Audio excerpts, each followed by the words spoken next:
Good morning to my dear students. Welcome back to Agnya Green School, Jai Swaminarayan. On Saturday's class, I had done with history chapter 3, that is Nazism and the rise of Hitler. Okay, and I had completed Hitler's rise to power, that is reasons behind Hitler's rise. Up till here I had completed. So I will continue further, that is developments at the time of Hitler. The red banners with the swastik mark, ऐसे जो swastik mark होता है, the Nazi salute and the ritualized rounds of applause after every speech were the new developments at the time of Hitler. Nazi propaganda skillfully projected Hitler as a messiah. जो Germany people थे, जो Hitler's को बहुत ज़्यादा मानते थे, उन पे विश्वास करते थे, वो हिटलर्स को मसीहा मानते थे, a saviour, as someone who had arrive to deliver people from their distress. कि मैंने आपको एक्सप्लेन किया है कि how Germany was in total distress, that is economically financially पूरा वीक हो चुका था. ओके, एंड हिटलर जब भी जर्मनी में डिक्टेटर बन के आया, उनकी speech, he was a very good speaker, उनकी जो स्पीच थी इट वॉज स्पीचलेस. उनको इतनी अप्लॉज मिलती थी हिटलर को, एंड लोग उनकी बातों पे आ गए थे बिकॉज वो बहुत सारे रीजंस उन्होंने मतलब कि क्लैरिफाई कर दिया कि he promise to build a strong nation, और जो उनके साथ अनजस्टिस हुआ है by signing the treaty of Versailles, फिर उनकी जो डिग्निटी पूरी ऑल ओवर वर्ल्ड में डाउन हो गई है, उससे वो राइज करने में हेल्प करेंगे. वो अनएम्प्लॉयमेंट पीपल को अपॉर्चुनिटीज़ देंगे काम करने के लिए. He promised employment for those looking for work and secure a future for the youth. He promise to weed out, उसे सोचा कि कोई भी फॉरेन की स्ट्रेस जो जर्मनी पे आएगा या फोर्स कुछ आएगा, वो सब वो टैकल करेंगे, और मतलब जो भी अगेंस्ट जर्मनी के होगा उसे सब वो ईजिली उसे मतलब कि हटा देंगे. राइट, सो ये सब कुछ प्रॉमिस करने के बाद लोग बहुत ज़्यादा कन्विंस हो गए by the dictator Hitler, and they were agreed. Right, that is the red banners with the swastik, the Nazi salute and the ritualized rounds of applause after every speech were the new developments at the time of Hitler. Nazi propaganda skillfully projected Hitler as a messiah and savior, as someone who had arrived to deliver people from the distress. बस लोग समझने लगे कि वो किसी भगवान ने ऐसे इंसान को हमारे जो हमारे डिस्ट्रेस है, हम जो इतने परेशान हैं, हमारी परेशानी दूर करने के लिए उन्हें भेजा है. It was an image that captured the imagination of a people whose sense of dignity and pride had been shattered and who were living in a time of acute economic and political crisis. मतलब उनकी वो image, उनकी वो बातें, ये जो लोग थे जर्मनी के जो वैसे डिस्ट्रेस थे, बहुत ज़्यादा परेशान थे, वो इतने फैसिनेट हुए बाय हिज टॉक कि उन्हें लगा कि जो हमारा डिग्निटी प्राइड जो बिखर चुका है, शैटर्ड हो चुका है, पूरी कंट्री में कोई हमारी मदद करने को तैयार नहीं है, और ये हिटलर हमारी मदद करने आया है. सो एवरीवन, मतलब आँख बंद करके सबने उसकी बात पे विश्वास किया. Then came the topic the destruction of democracy. On 30 January 1933, President Hindenburg offered the chancellorship, the highest position in the cabinet of ministers. Okay, that is on 30 January 1933, President Hindenburg he offered the chancellorship, that is जो cabinet ministers में सबसे highest level पे होता है. किसको मिला? Hitler को दिया उन्होंने चांसलरशिप, जो कैबिनेट मिनिस्टर्स के भी सबसे टॉप पोस्ट था. मतलब इतना लोगों ने उस पर विश्वास किया कि उन्हें जो प्रेसिडेंट ऑफ हिडनबर्ग थे, उन्होंने उन्हें चांसलर बना दिया. The Nazis had manage to rally the conservatives to their cause. और जो नाजी थे उन्होंने फिर रैली वगैरह शुरू की, कैंपेनिंग शुरू की, जो उनके अगेंस्ट थे. ओके, दिखाना चाहते थे, मतलब वो ये करके दिखाना चाहते थे कि यस, हमारे डिक्टेटर, हमारा हिटलर आ चुका है हमारे जर्मनी, अब हमें कोई नहीं कुछ कह सकता है या हमारी डिग्निटी को हर्ट कर सकता है. Having acquired power, Hitler set out to dismantle the structures of democratic rule. और हिटलर के पास पावर हो गया। तो हिटलर ने वो डेमोक्रेटिक रूल को बिल्कुल नहीं माना, because democracy was of the people, for the people and by the people. अब कुछ लोग थे जो हिटलर की बात से सहमत नहीं थे, होते ही है ना। अब 100% तो हिटलर की बात से सहमत थे, उसमें से मतलब 30% ऐसे थे जो हिटलर के अगेंस्ट थे। तो हिटलर ने अपनी पावर, अपनी चांसलरशिप का नाजायज़ फ़ायदा उठाया। उसने डेमोक्रेटिक रूल को बिल्कुल नहीं माना और अपने सारे रूल इम्पोज किए जर्मनी में। अब जर्मनी के पास तो कोई था नहीं ऑप्शन, उनको तो जो हिटलर कहे वो मानना पड़ता ही था। Then suspension of civic rights, a mysterious fire that broke out in the Germany Parliament building in February facilitated his move in removing the democratic structures in Germany. Okay, German parliament building में एक बहुत बड़ा हादसा हुआ था, fire breakout हुआ था, और उसके बाद हिटलर ने ये डेमोक्रेटिक जो स्ट्रक्चर था कि पार्लियामेंट में हमेशा कुछ ना कुछ मीटिंग हेल्ड होना, ये कुछ एकदम से बंद कर दी।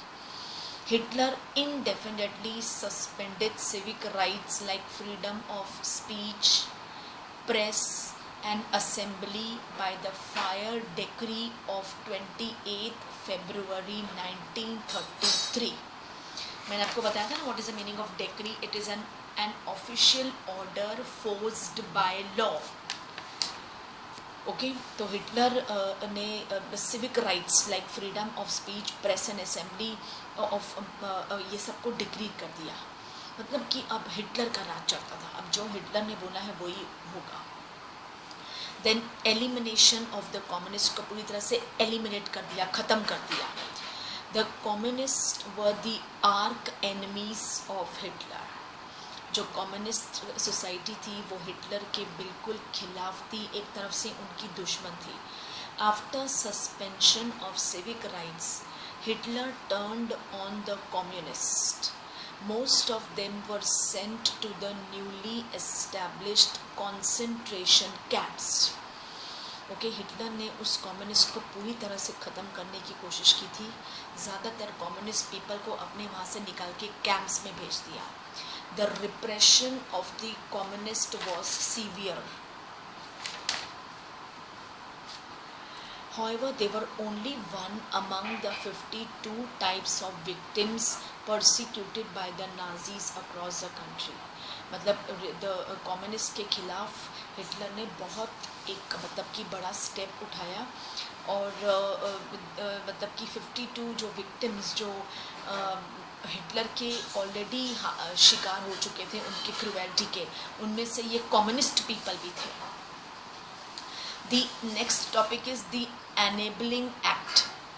On 3rd March 1933 the famous enabling act was passed which gave Hitler all the powers to sideline parliament and rule by decree. On 3rd March 1933 को हिटलर के पास सारे पावर आ गए। उसने डेमोक्रेटिक पार्लियामेंट को बिल्कुल साइड में रख दिया एंड रूल बाय डिक्री से सारे रूल ख़त्म कर दिए। That is official order forced by law, वो किया उन्होंने। This act established dictatorship in Germany, और उसके बाद से जर्मनी में ओनली डिक्टेटरशिप का राज चलता रहा। All political parties and trade unions except Nazi party को छोड़कर were banned. The state established complete control over the economy, media, army and judiciary. Okay, then the Nazis created special surveillance and security forces to control German society. जो Nazi की जो party थी उन्होंने complete control कर दिया over the economy, media, army, judiciary, हर जगह इस नाजी पार्टी ने अपना कंप्लीट कंट्रोल किया, सब जगह किसी की नहीं चलने दी। हिटलर ने तभी किसी की भी चलनी नहीं थी, इसलिए तो सेकेंड वर्ल्ड वॉर हुआ था, बिकॉज पूरा world was against this Hitler. The Nazi created special surveillance and security forces to control German society. Nazi ने एक स्पेशल मिलिट्री ऑर्गेनाइज की जो जर्मन सोसाइटी को कंट्रोल करे, यू नो. एंड वो जो मैंने आपको पहले बताया था ना कि कम्युनिस्ट को कंसंट्रेशन कैंप्स में दे दिया था. The meaning of concentration camps is camps where people were isolated. ना वहाँ कोई जाएगा, ना वो लोग कहीं जा सकते, ना उनको कोई मिलने आ सकता है. And detained without any legal formalities. Most of these camps have electrified to prevent detainees from escaping. मतलब कि और ऐसा कैंप था जहाँ आसपास इलेक्ट्रिक की वायर लगाई हुई थी कि कोई अंदर का बाहर नहीं जा सके और बाहर का अंदर नहीं आ सके. आइसोलेटेड प्लेस थी. दैट वाज कॉन्सेंट्रेशन कैंप्स जो हिटलर ने कम्युनिस्ट को वहाँ भेज दिया था. The Nazi created special surveillance and security forces to control German society. Apart from the already existing regular police in green uniform and the SA, जिसे कहते थे storm troopers, and the Nazi government includes Gestapo. Gestapo कौन थे? The secret state police. The SS protection squads. Criminal police and security service that is SD. ये सब Nazi government के थे. Nazi government introduced all this from his side. Then next topic is extra constitutional powers of Nazi government. The extra constitutional power of the newly organised forces gave the Nazi state its reputation as the most dreaded criminal state. Okay, Nazi की जो ये constitution extra constitutional power थी of the newly organised forces which gave the Nazi states its reputation as the most dreaded criminal state. उस time Nazi के rules इतने ज़्यादा strict थे, punishment तो बहुत ज़्यादा स्ट्रिक्ट थी, राइट. और मतलब कि the police forces acquired power to rule with the that is उनके जो वो था वो बहुत एक ड्रेडेड क्रिमिनल स्टेट बन गया था नाजी पार्टी का. People were detained in Gestapo torture chambers. You know, Nazi के दुश्मन थे ज्यूस. ओके, और भी काफ़ी मैंने आपको बिफोर दिस एक्सप्लेन किया है. कुछ 3-4 कम्युनिटी थी तो नाजी की दुश्मन थी. इनको वो पता है क्या करते थे, एक बंद चेम्बर्स के अंदर बंद कर देते थे और पॉइजनस गैस रिलीज कर देते थे. हिटलर हमेशा मास को मारने की कोशिश करता था. वो 1-2 से खुश नहीं रहता था, मास को एक साथ अंदर डाल देता था और मार देता था. So people were detained in Gestapo torture chambers, round up and sent to concentration camps. ये मैंने आपको बताया है, isolated place. और पूरे फेंस वो इलेक्ट्रिकल वायर के लगा देते थे ताकि ना वो बाहर जा सके ना अंदर के बाहर आ सके. इलेक्ट्रिकल वायर्स, करंट वाली. मतलब इतने स्ट्रिक्ट थे हिटलर का. मतलब वो अब दुनिया से दुश्मन लेना चाहते थे बिकॉज अब वो जर्मनी को उसने बोल दिया था कि मैं जर्मनी को वर्ल्ड का पावरफुल कंट्री बनाऊंगा जैसे भी अब वो चाहे. वो लोगों को मार रहा है, लोगों से बदला ले रहा है. जिन्होंने ट्रीटी ऑफ वर्सेल्स जो उससे साइन करवाया था जर्मनी से, उनका बदला लेना चाहता था. मतलब बहुत क्रूएल्टी से वो बदला ले रहा था. उसका तरीका गलत था, right. Deported at will or arrested without any legal procedures. The police forces acquired powers to rule with exemption from punishment. और पुलिस फोर्स को भी किसी न किसी पावर की ज़रूरत पड़ती थी ये लोगों को इस पनिशमेंट से बचाने के लिए. It was so cruel. Then we go to reconstruction. Hitler gave the responsibility of economic recovery to the economist Hjalmar Sachs. Hitler ने इकोनॉमिक जर्मनी की इकोनॉमिक कंडीशन को इम्प्रूव करने की जिम्मेदारी दी थी हजल मेयर सैशट को. He wanted full production and full employment through a state-funded work creation program. वो चाहते थे काम पूरी तरह से हो और पूरे लोग एम्प्लॉयड हो मेरे जर्मनी के, जो लोग मतलब हिटलर को मानते थे. As a result, the famous German super highways and the people's car, the Volkswagen were made. ये Volkswagen है, ये हिटलर के टाइम की बनी हुई है गाड़ी Volkswagen, आपने सुना होगा everyone, Volkswagen. Then success in foreign policies. In foreign policy, Hitler acquired quick success. Hitler pulled out of the League of Nations. याद है ना, फर्स्ट वर्ल्ड वॉर के बाद लीग ऑफ नेशंस हेल्ड हुआ था कि अब दोबारा वॉर नहीं हो, पीस हो. ओके, कंट्रीज में अगर दुश्मनी है तो वो आपस में बैठ के सॉल्व करें. बट हुआ ही नहीं. लीग ऑफ नेशन तो बहुत जल्दी फेल हो गया because second world war declare हो ही चुका था कि होने ही वाला है. League of Nations in 1933 and reoccupied the Rhineland in 1936. जो राइनलैंड उनसे छीन लिया गया था वो ऑक्यूपाई हो गया. In 1938, under the slogan "One people, one empire and one leader", ये हिटलर का स्लोगन था. और हिटलर ने उसके बाद Austria and Germany were integrated by Hitler. In 1938, Hitler seized the German-speaking Studenten land from Czechoslovakia and then took over the whole country. मतलब Germany भी divide थी ना. ओके, तो धीरे धीरे उसने जर्मनी के आसपास के सारे जो छीन चुके थे during the first world war वो सब पहले एक्वायर किया और पूरी जर्मनी कंट्री अब हिटलर के अंदर थी.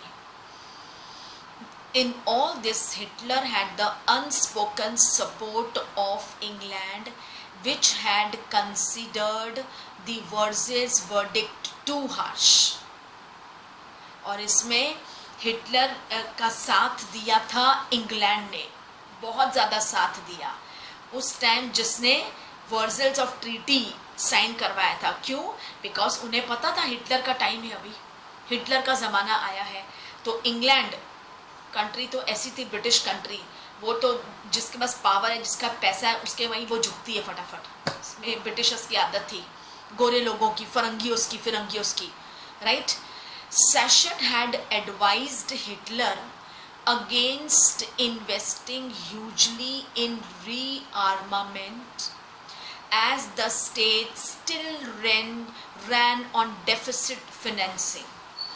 सैशट जिसको इकोनॉमिक का पूरा सौंपा गया था, हिटलर ने, रिमेंबर मैंने आपको बताया था हैजल में सैशट को पूरा डिपार्टमेंट सोचा गया था कि इकोनॉमिक डिपार्टमेंट आपके हाथ में है.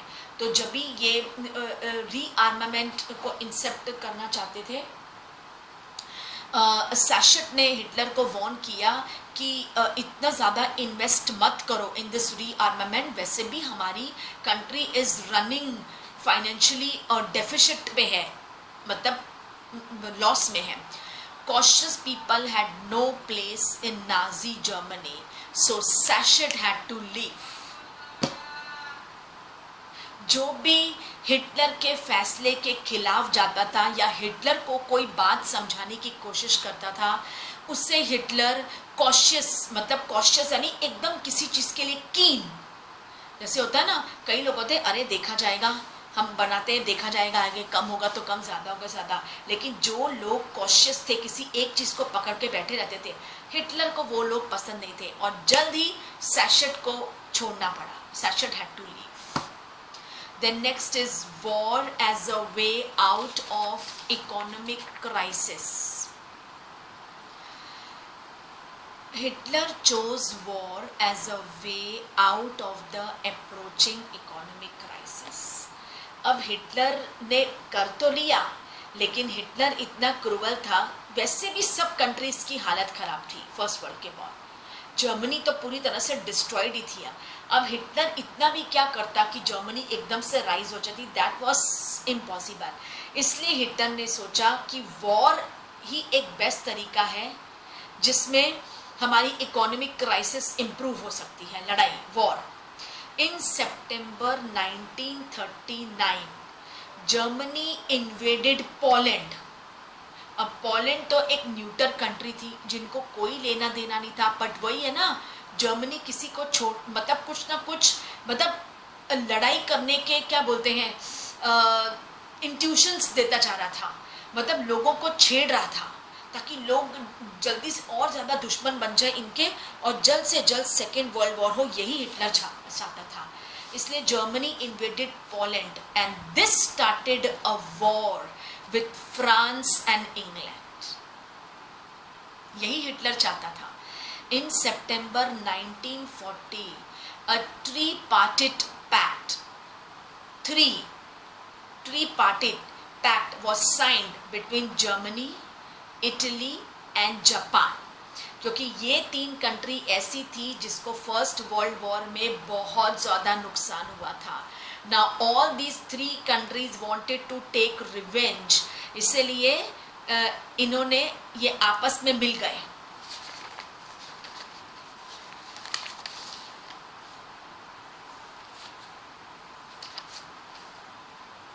Okay, Hitler attacked the Soviet Union in June 1941. Soviet Union आज का रशिया है। It was a historic mistake made by Hitler. Hitler ने बहुत बड़ी गलती की थी। ये हिस्ट्री में मतलब इतनी बड़ी गलती हिटलर ने की थी, हिस्ट्री में इसका प्रूफ है। The Soviet Red Army defeated Germany at Stalingrad.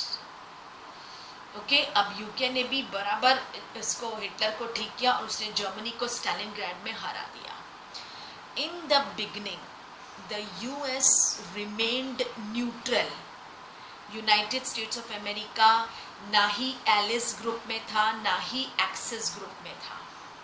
He was neutral in the second world war. लेकिन जब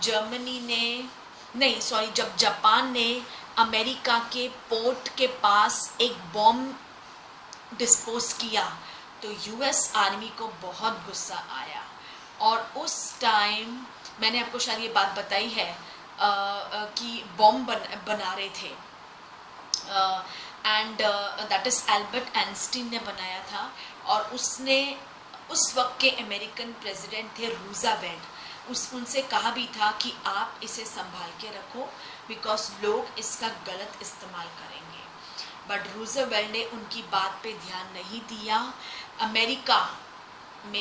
अमेरिका ने उसे मतलब यूज़ किया और जापानीज सिटीज़ में बॉम्ब फेंके गए थे, that is on the Japanese cities Hiroshima and Nagasaki, क्योंकि जापान ने उनके यूएस बेस जो पर्ल हार्बर था उस पे बॉम्ब किया था, जिससे यूएस वालों को बहुत गुस्सा आया। दे एंटर्ड, दो दे वर न्यूट्रल, लेकिन जब जापान ने उनके साथ ये छेड़खानी की तो यूएस को गुस्सा आया। He entered the second world war. उनके जो राइवल एनिमीज थे जापान, इटली और जर्मनी के, उनके साथ जाकर वो मिल गए और ही हैड उन्होंने जापान मतलब dropped atomic bombs on Hiroshima and Nagasaki, that is America ने, and Japan surrendered in August 1945 and the second world war ended in May 1945 with Hitler's defeat। और जापान ने अगले ही महीने मतलब अगस्त में 1945 को अपने आप को सरेंडर कर दिया।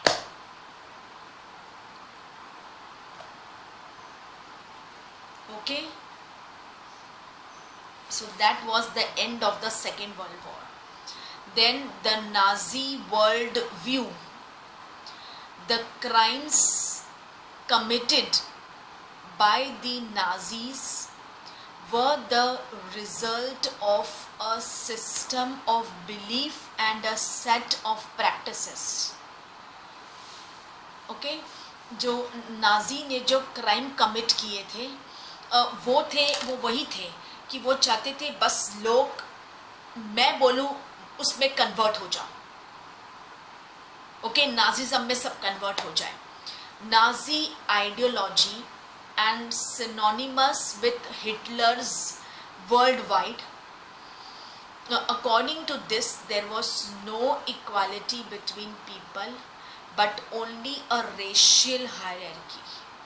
यानी नाजी के टाइम पे किसी को भी हक नहीं था अपने रिलीजियस बिलीफ को करना मानना. They were against all that. Okay?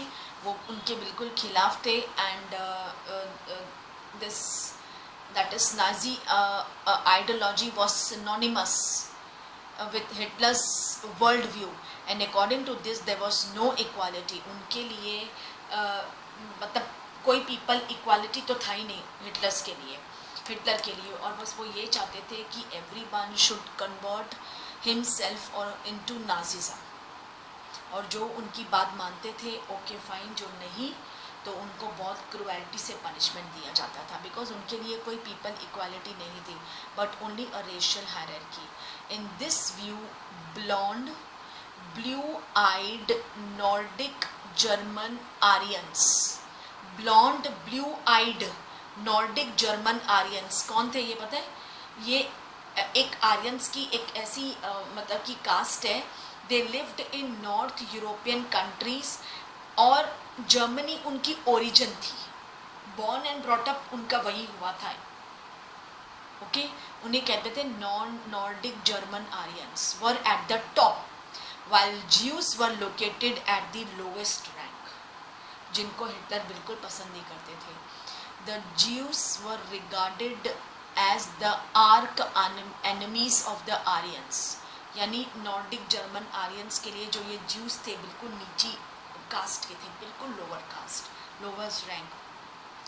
इनके लिए जो ज्यूस थे वो उनके एनिमी थे, दुश्मन थे. All other coloured people were places in between depending upon their external features. सबसे टॉप में नॉर्डिक जर्मन आर्यंस थे और सबसे लोवेस्ट में ज्यूस थे. उनके बीच में जो और भी डिफरेंट कलर्ड पीपल्स थे यानी कास्ट एंड क्रीड के were placed depending upon their, यानी कौन उसके नीचे है कौन उसके नीचे, as were placed according to their external features. Hitler's regime मतलब उनकी जो रीन थी is considered as the most barbaric regime in the world history. पूरे वर्ल्ड के हिस्ट्री में हिटलर के जैसा राज्य ना कभी था, न कभी है और न कभी होगा. जो हिटलर के साथ आया था वो हिटलर के साथ ही चला गया. मतलब इतना क्रूएल्टी. फिर भी कुछ लोग जो थे वो हिटलर की बात को मानते थे और काफ़ी टाइम तक उनके टाइम तक तो जर्मन हिटलर के मरने के बाद भी जर्मनी तो पूरी तरह से डिस्ट्रॉयड हो गया था. Second world war it was incepted, तो बाद में उसे जर्मनी को खड़ा किया गया है by the other countries after the second world war. Okay तो अभी मैं आई डोंट थिंक, मुझे लगता है कि शायद अभी भी Germany is not a democratic country. I think like okay just आप देखना नेट में कि whether Germany is a democratic country और नहीं है. ओके हो सकता है शायद हो गई हो बिकॉज उस इतने टाइम से तो जर्मनी में ओनली डिक्टेटरशिप थे. आफ्टर दिस हिटलर ने डिफीट के बाद हिटलर ने सुसाइड कर लिया था और आई थिंक फिर डिक्टेटरशिप तो एंड हो गई होगी. But Germany is now it is democratic और no I don't know. Dictator तो नहीं है बट वो डेमोक्रेटिक है कि नहीं I am doubtful. Okay students, so with this I had completed up till war is a way out of economic crisis, then the Nazi world view. From here I will continue in my next class. Okay, it's a huge lesson, so please आपको मैं ये lesson थोड़ा थोड़ा करके समझा लूँ ताकि आप उसे समझ पाए. Okay, it's a huge lesson, so please students go through the lesson, जितना मैंने अभी तक आपको पढ़ाया, read once, twice, thrice, every day you read the lessons. देखना आपको क्वेश्चन आंसर्स भी फटाफट याद होंगे और एमसीक्यूज तो आप इजीली कर सकोगे। So please do read the lesson. Okay, that's all from my side. Thank you to all. Take care.